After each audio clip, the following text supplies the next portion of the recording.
The afternoon sun glared down on the school playground, where laughter and shouts filled the air. But in one corner, the sound was different, harsh, strained. Lily, the 12-year-old daughter of a powerful CEO, was gasping for breath, a bully's arm locked tightly around her neck. The boy was bigger, fueled by arrogance, his friends egging him on.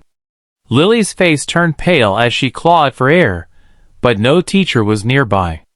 She thought of her father, who was often too busy in boardrooms to be at her side. But someone else had been waiting by the fence, a man with quiet eyes, broad shoulders, and a scar that hinted at a violent past.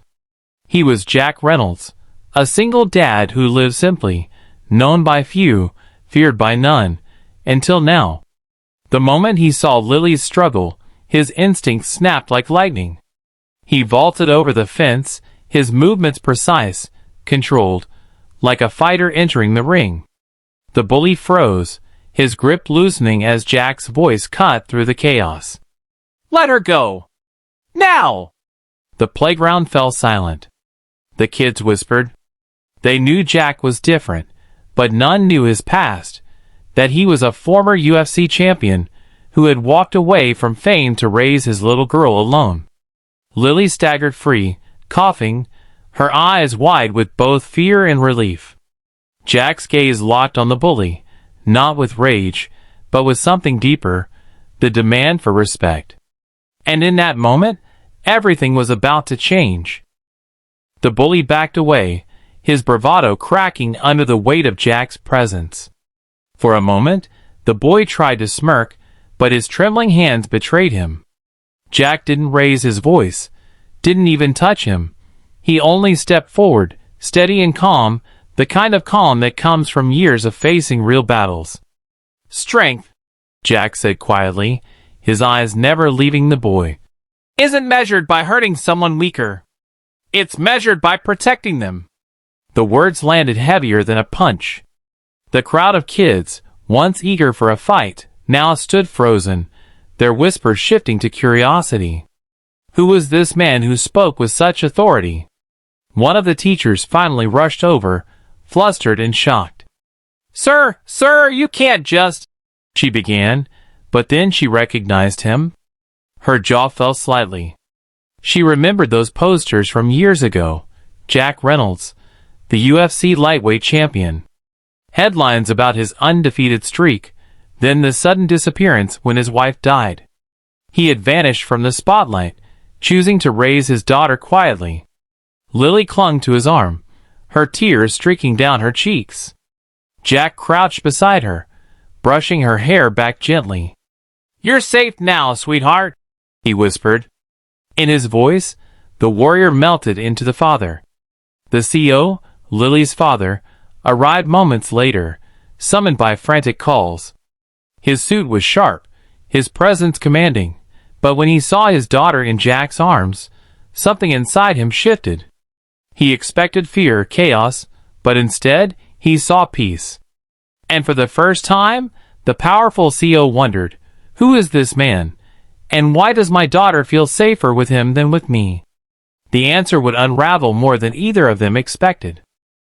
The CO, Richard Wallace, was a man used to commanding rooms full of powerful people.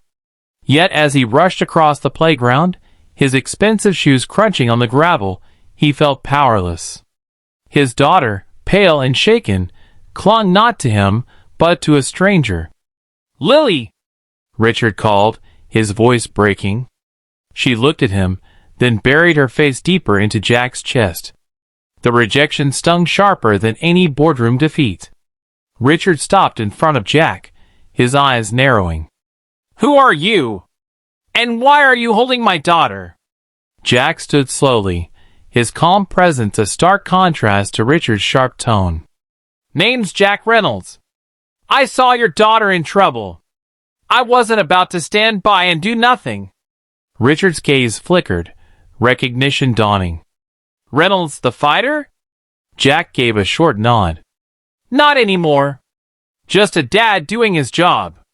For a moment, tension hung between the two men, the CO who could buy anything, and the fighter who had walked away from everything. Around them, teachers ushered kids back to class, whispering furiously about what had just happened. Richard bent down to Lily, forcing a smile. "Sweetheart, Daddy's here now."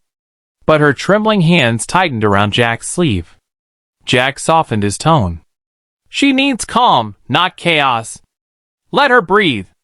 Those words, simple yet steady, pierced Richard deeper than he cared to admit. For years, he believed wealth and power could shield his daughter. Yet here stood a man with nothing but heart and grit, and Lily trusted him more. Richard exhaled slowly, the first crack in his polished armor. "Maybe. I owe you a thank you." Jack met his eyes. "You don't owe me anything. Just be there for her. That's what matters." That evening, Richard invited Jack and his daughter, Emma, over to his mansion. It wasn't out of politeness. It was out of curiosity. He had spent his life believing money solved problems, but today, in the space of a few minutes, Jack had done what all his wealth couldn't, made Lily feel safe. The girls ran ahead into the garden, laughter returning to Lily's face for the first time in weeks. Richard watched them, then turned to Jack. "You didn't hesitate back there. Why?" Jack leaned back in his chair, his hands rough and scarred. "Because no kid deserves to feel powerless. I know what that feels like. I swore my daughter would never go through it, and if I see another child in danger, I'll step in, no matter who they are." Richard was quiet. He wasn't used to hearing such raw honesty. He cleared his throat. "I thought I could protect Lily by giving her everything. Bodyguards, the best school, the best of everything, but today, she didn't reach for me." Jack's voice softened. "Kids don't remember the toys or the guards. They remember who sat with them when they were scared, who held their hand when they cried." Richard's chest tightened. He thought of the countless meetings he'd chosen over bedtime stories, the late nights spent building empires instead of building memories. And sitting across from him was a man who had walked away from fame and fortune to be present for his child. The sound of laughter drifted back, Lily and Emma playing tag under the golden sky. Richard smiled faintly, realizing that maybe, just maybe, he had more to learn from Jack than Jack could ever learn from him. A week later, the school held an assembly about bullying. Parents filled the auditorium, but the air shifted when Richard stepped onto the stage, not as the powerful CEO, but as a father humbled by recent events. Beside him stood Jack, shoulders squared, Emma, and Lily watching from the front row. Richard cleared his throat, his usual corporate polish giving way to something rawer. "My daughter was hurt, and I thought money and power would protect her. But it wasn't security guards or my title that saved her. It was a man who chose compassion over comfort and courage over applause." He glanced at Jack, whose jaw tightened but whose eyes softened. The crowd listened in silence as Richard continued. "We live in a world where strength is too often mistaken for control. But true strength is what Jack showed, protecting those who can't protect themselves, with kindness, not cruelty." When the applause came, it wasn't polite, it was heartfelt. Teachers, parents, even students looked at Jack differently, not as a fighter from old headlines, but as a father with a fighter's heart. After the assembly, Richard turned to Jack. "I want to do better for Lily. Maybe we could learn from each other?" Jack extended his hand, his voice steady. "For our kids' sake, yeah. We can." That night, as Lily and Emma fell asleep side by side, Richard lingered in the doorway. For the first time, he didn't see a rival in Jack. He saw a friend, a reminder that humanity, not wealth, was the greatest shield a child could ever have. And in that simple alliance of two fathers, one who fought with his fists, the other with his fortune, a new promise was born, that kindness would always be stronger than fear.